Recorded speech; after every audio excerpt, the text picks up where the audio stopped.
You are listening to an American Free Press podcast. Joining me on the line is Sandra Crenshaw.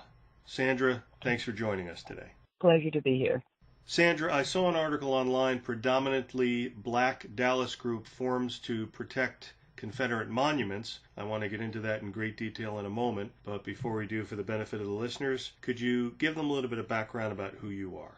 My name is Sandra Crenshaw. I'm almost 65 years old. I grew up in South Texas. Now, this was the area of Texas that the Mexican impresarios, or the real estates, that had sold property a little north of where I grew up to Stephen F. Austin's 300. This is when they were allowing the Englishmen to come in, purchase land, but they promised that they would not practice slavery and that they would become Catholics. And so when they decided to get their independence from Mexico and started war, the Mexican impresarios brought in people from Ireland into South Texas. And so many of the towns and the cities and the county governments, I grew up in San Patricio County, which is St. Patrick's. And so I grew up mostly with Irish kids and really was just totally oblivious to racial tensions that were going on in the 60s. I mean, I really literally went to college not even knowing that there was a Martin Luther King, any of that. I decided to go ahead and major in history. And, of course, you can't find a lot of jobs unless you want to teach. So from history, I started getting interested in civic duty, got involved in politics, ran and held a public office on the Dallas City Council, served on major boards prior to that. I've been in several organizations, the African American Genealogical Society, and we had just decided that we were going to get involved with the 1619 Jamestown founding of America. And we were going to get involved in that celebration to make sure that the African American was positively reflected in the history of not only Texas, but America. And so I was just devastated with these efforts to take down these Confederate statues when we were just at the point of trying to include our side of the story, and very interesting story that I'm proud to share with people. Thank you, Sandra. Your time on the city council, when was that from until?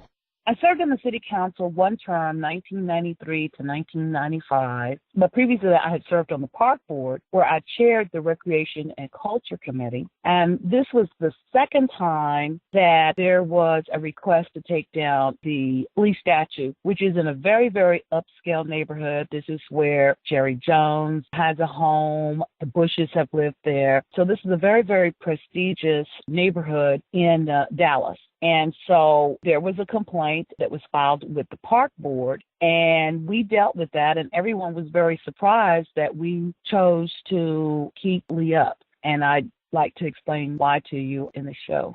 Might as well go there right now. We, at the African American Genealogical Society, we were doing our background family searches. And there were so many ties to Texas.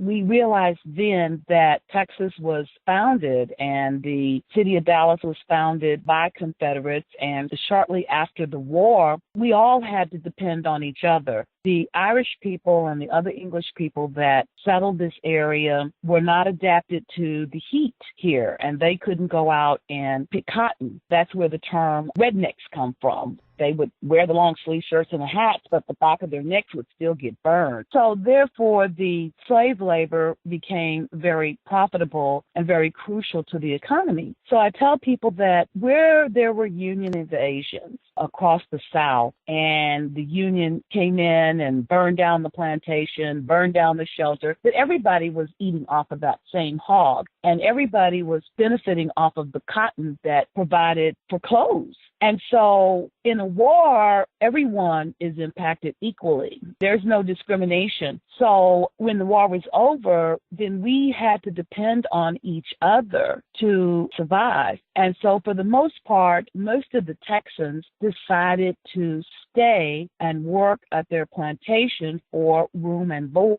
And then, of course, there's always been free blacks in the state of Texas. And there were others who chose to segregate themselves, mostly to hide from the KKK. but they segregated themselves. And in Dallas, we have what they call 5 freedmen towns. And there's only one left. In the gentrification process in the inner city, you would not know that these were areas that were first Black doctors and lawyers lived in hotels. And so there really wasn't poor, downtrodden, beaten down slaves that's being portrayed in America. We were prosperous in the Dallas area. We shared. And the plantation owners and the Confederates were rewarding. Now, they were very vicious and lynched those who tended to be rebellious, and they were afraid of them. And so the Union and the carpetbaggers, as we call them, the people from the North, were always coming trying to, what we say, start trouble. And so we have the histories of that account. And Dallas was a newer city. It was started by people who had left some of the southern areas. So they learned from the mistakes that happened in other areas. And so this is why we're just shocked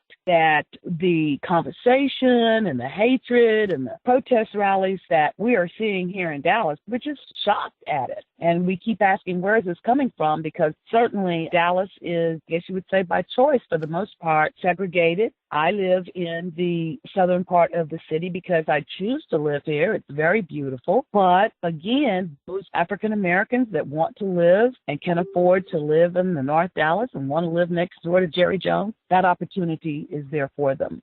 Thank you for explaining that, Sandra. Should the races be brought together forcefully? Should the races have the option of hanging out with their own race, or is this some kind of a prehistoric, anachronistic thought or discussion about this? Well, this is how I feel. As I indicated to you, Dallas is a very segregated city. I understand it's the second most segregated city in the United States. It also has the largest gay community in the United States and also lots of Southern conservative Baptists. So we're all living here in the city. And when you go back to the abolitionists that were appealing to Abraham Lincoln to free the slaves, he was saying that he told them, we have letters that he wrote to Frederick Douglass saying that my people just don't want to live with you. And I don't understand how come y'all don't understand that. Why do you want to live with people that don't want to live with you? And so he said that he thought that it was best that the slaves be freed and go back to Africa. Well, they had been over here 200 years. They didn't know where Africa was. They couldn't speak the languages, and they didn't want to go back. And there was a small group that did, and they started a country in Africa called Liberia. But for the most part, those that were here felt that they had toiled and that they wanted to stay in the United States. So when you talk about freedom and equality, I try to tell Black people in my classes that the freedom and equality did not mean that everybody's going to be rich and everybody's going to be equal. It just simply means that you have the opportunity. So we are equal in the fact that every one of us, when we become 18, we can register to vote, we can protest the government, we have freedom of speech, and we have free public education. And unfortunately, for the African American, we don't take advantage of the freedoms that we have. And so we've long pondered, why are we not taking advantage of it? And I think the difference is that we were brought here as captives. Whereas the English people had to come over here, they didn't have immunity to malaria. Many of them died. They had to face wolves. They had to cut down the trees. They had to fight off Indians. And so they have a different appreciation for land and patriotism than the African American does. And we don't participate near the level of voter participation and voter turnout that we should if we want to change laws that we think are unjust. And so if we can just work towards breeding that. Now, that's the reason why I have a resentment. I mean, I get irate, I get angry when I see an Anglo person walking around with a sign that says, make white racists afraid again, or wearing T-shirts that say Black Lives Matters. And I go up to them and I said, why are you wearing that T-shirt? If the African-American community that lives here, we don't even see that statue. We don't have any need to go into Turtle Creek. I could see if it was in front of City Hall. Then I might have a little difference of opinion. But it's not at a government facility to where if you're offended by it, you'd have to go out of your way to get to Lee Park and Turtle Creek. Go out of your way. So I'm just concerned about that because we need to do more for ourselves. We need to teach pride and we need to teach the correct history. And one interesting thing that we need to teach so that we can help with the self-hatred and the low self-esteem is that for centuries and centuries, white people enslaved white people. We don't want our children to know, and we don't want white children that are wearing these T-shirts to think, oh, poor little black people, and they're sitting on the streets named after Confederate, and that must be awful. And what do I tell my children about the Confederates and how they were mean to black people? And we go like, lady, do you know your history? Do you know that's the reason why the Anglos, the English poor people left England?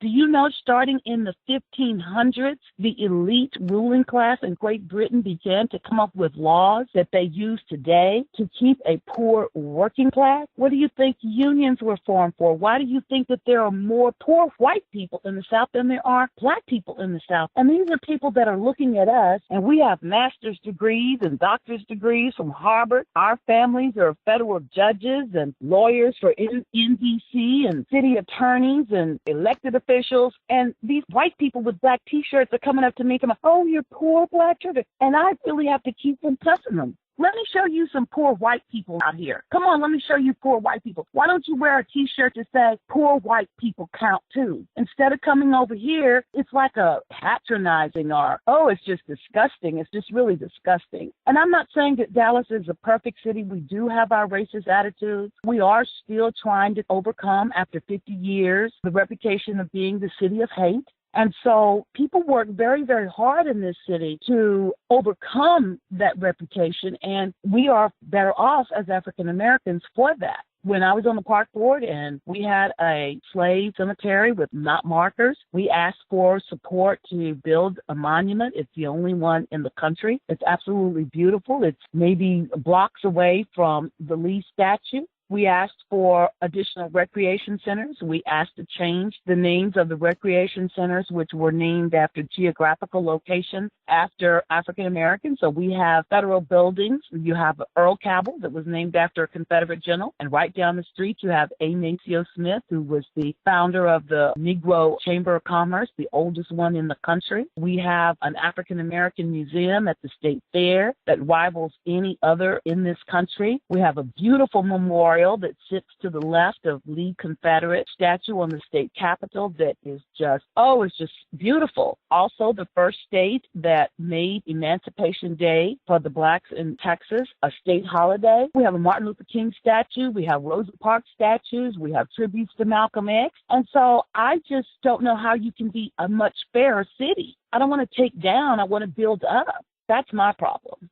Very well said, and I've always said it doesn't have anything to do with skin color. It has everything to do with brain size and and brain functioning. I do know this. What we are going to do, we're going to push back, and we want the nation to know that we're a very rebellious state. Our motto when you come in Texas, it says, don't mess with Texas. Trump wants to build a wall around Mexico. We want to build one on the west side of the state to say we don't Cali, Texas, and we want to build one on the right side of our state to let the New Yorkers know that we don't do New York. So whatever problems that you're having in other states, if we choose to work ours out because we know that we have to depend on each other to survive, and that's how we want to do it, we shouldn't let people. So what we've decided to do is we're going to force a referendum. And then all of these actors and professional actresses and people that are coming in and all of these students that do not vote in Dallas, they will not have a say-so. And so we're going to settle this once and for all. We're going to do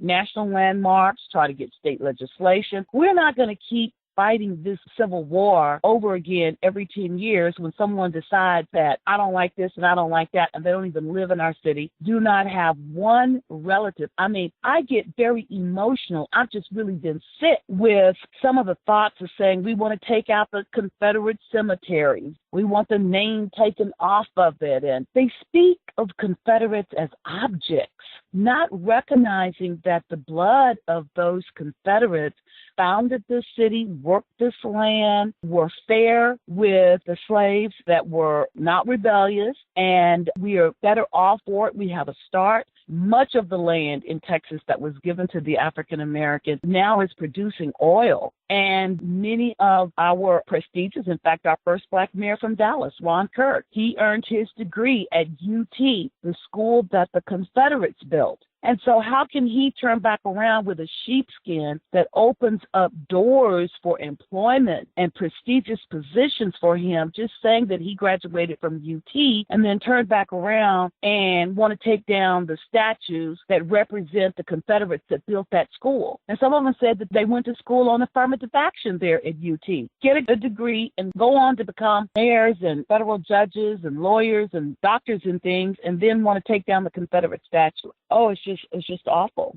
Yeah, no, I love how you're explaining it, and I agree with you 100% about where this anger and hatred comes from. People just need to open a book and shut up.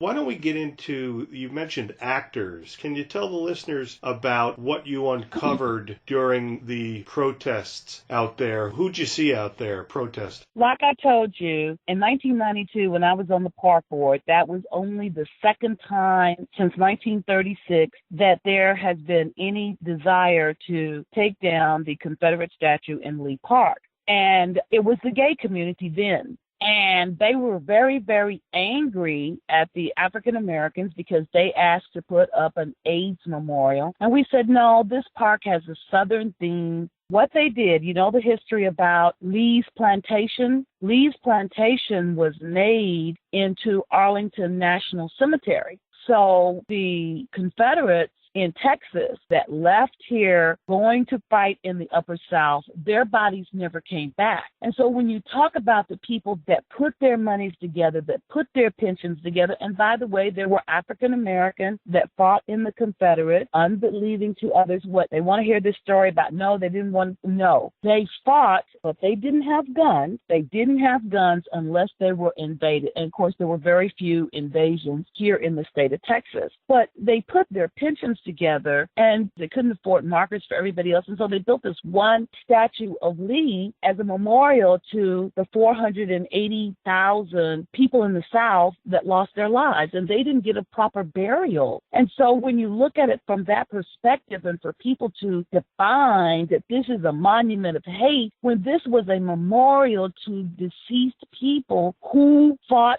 to protect them. And so they're not thinking about the impact of war. When someone's coming and fighting you, you're going to fight back. The blacks and everybody, like I said, that same hog that the unions were confiscating and killing, everybody in the plantation ate off of that hog. Everybody did. Everybody needed those horses. Everybody needed that cotton. And so for people to come in and just think of those as just objects and not know that these children of these Confederates are now judges, and this is what's the most dangerous. This is what I tell these white people walking around with Black Lives t-shirts on. These Confederates are now judges, they are lawmakers, and they are police officers. And every time I see this, they can't go out and protest and get out in the streets and walk around with torches and signs and do that. But you can see the reflection in the decisions that they make. There is retaliation. They were always fearful of us, that if we ever got into a position of power, that we were going to retaliate. And all this effort has done is escalate that fear. And then they put their minds together to think of some other law to contain us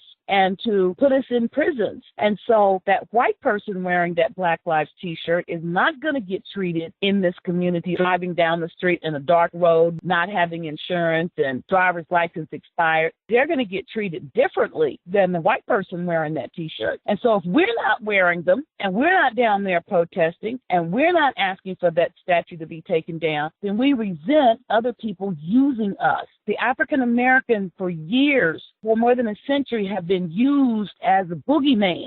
And that's what I resent, and that's what I'm trying to teach these African-American kids that want to mimic it. I said, you're just making trouble for yourself. And I said, I never thought that I would sound like that, but I do recognize that I'm 65 years old, and what that means is that I have wisdom. I've been there. I know that if you don't know your history, you're doomed to repeat it. And I'm not shamed about being cautious. I'm not an Aunt Jemima and an Uncle Tom. I'm not a butt kisser. But I do recognize that taking those statues down is not going to take hate out of those people who don't want to live with Black people. and we let it go that way. You want to live in North Dallas, you want to live with black people, fine. Go over there and get in your deal, because you know what? At the end of the day, African Americans spend $3 billion in this country with Koreans who come in here and sell the hair for black people to have low self-esteem, who glue white people's hair onto their heads with glue and spend $400 and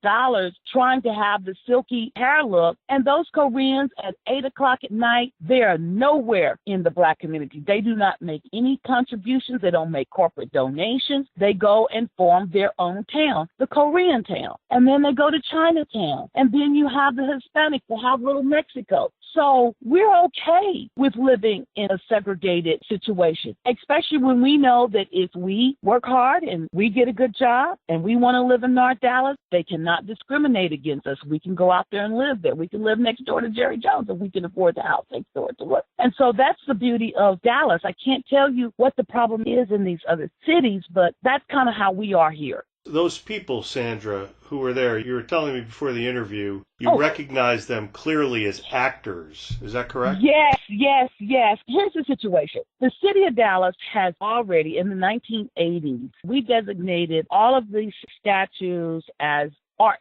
And so they are commissioned to be the art. They had to go through a vetting process. And to remove them, you have to go through a decommission process, which is involving the Landmark Commission, the Arts and Culture Commission, the Park Board, if it sits on parkland, and you sit and you go through a conversation, and there is a representative from every geographical location in town, because we are all single-member city council district. And here they come going through this process. So when Charlottesville, Virginia went off like it did, then the mayor and the city council panicked, and they said, we better use an emergency clause to go ahead and take this statue down before any harm comes to it. So when we filed for a temporary restraining order to keep the city from taking it down, the judge said, what is your emergency purpose for you to circumvent your own public policy that allows the people to vote on whether or not they want to decommission this piece of art? And they could not give any evidence of any threats, no call-ins, no pickets, no protests there.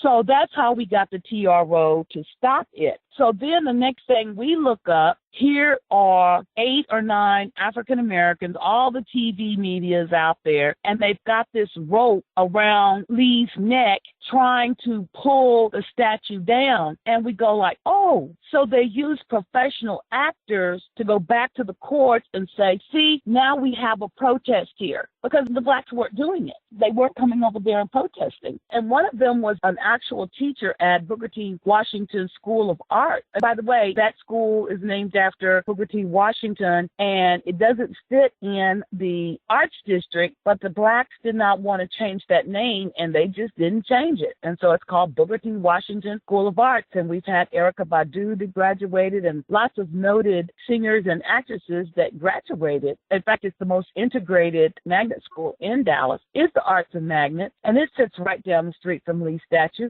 And so why would this arts teacher be there? And this is what I meant by using blacks to make people afraid, and then that allowed them to uplift the TRO, because now you had a protest there to move it.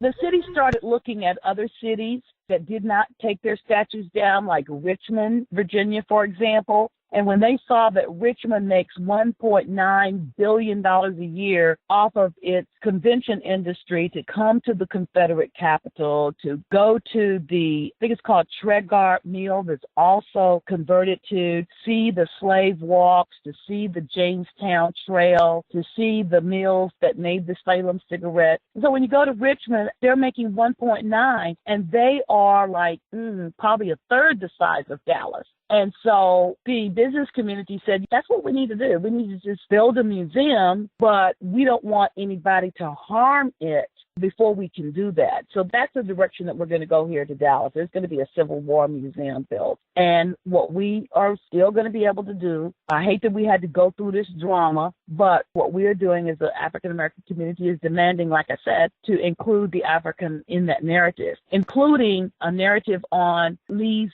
body servant. Each of the generals had slaves that traveled with them. They were their companions. They were their body servants. And the body servants that Lee had, which again, his name was Reverend Willie Mack Lee, when Lee freed him, he willed him $364 to get an education. And in 1918, Reverend Mack wrote a book. And he said the purpose of his book was to encourage and inspire the remaining free people to get an education. And again, that is a privilege, a right that we have that too many of the African American community are not taking advantage of. And so I'm very disappointed in that aspect. And I think that we need to spend a lot more time, us as African Americans, to inspire other people to get an education. And I think that that has to come from us, not from forced laws. Absolutely. Lee was a Southern Christian person, and they used to have an annual Easter symphony. And the people that lived in that area went to the park department and told the park department that they were concerned about bringing their families there for a Christian event and their children having to watch two men kiss. They were very upset about that, and they didn't know that the park director was a gay person. So the park director let some people know what they were saying, and so I guess some of the people that were on the police department that were angered by this, they used a gay vice prostitute and caught him in the park having sex, and he got fired. And it was a very public firing. In the 70s, when the gays and the hippies came and just took over the park and the creek there, they just engaged law enforcement, more police, dogs that would smell marijuana and drugs and stuff. And so they eventually left the park on their own in the 1970s. They didn't come down and try to take the Lee statue down, but the gay community did. And that's who's leading this here in Dallas.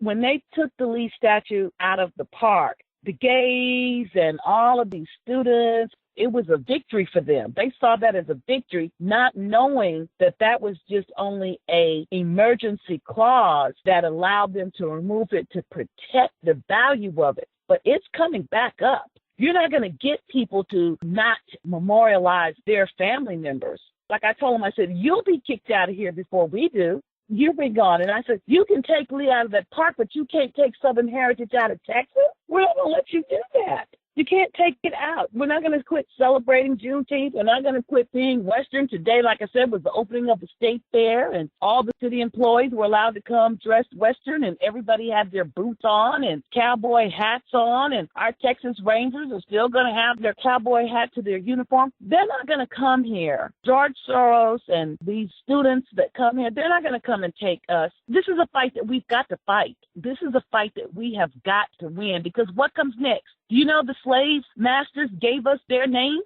So what are we going to have to do now? All the black people change their names? It might get to that point. You know how nuts everything is. So what you're saying is that what happened was they removed it only because they needed to protect it. So it's going to go back up? It can, if the people demand it, because in the 1980s, we established a public policy to decommission. That means to take any art piece off of public property. And it was a democratic process in which the people had a say-so in it. The only way that they could remove it is if there was an emergency crisis. So when they voted to remove it, our lawyers filed for a temporary restraining order. And so when they went to court, the judge said, what is the emergency case that you voted to put this in storage until the people were given a chance to vote? And they could not demonstrate.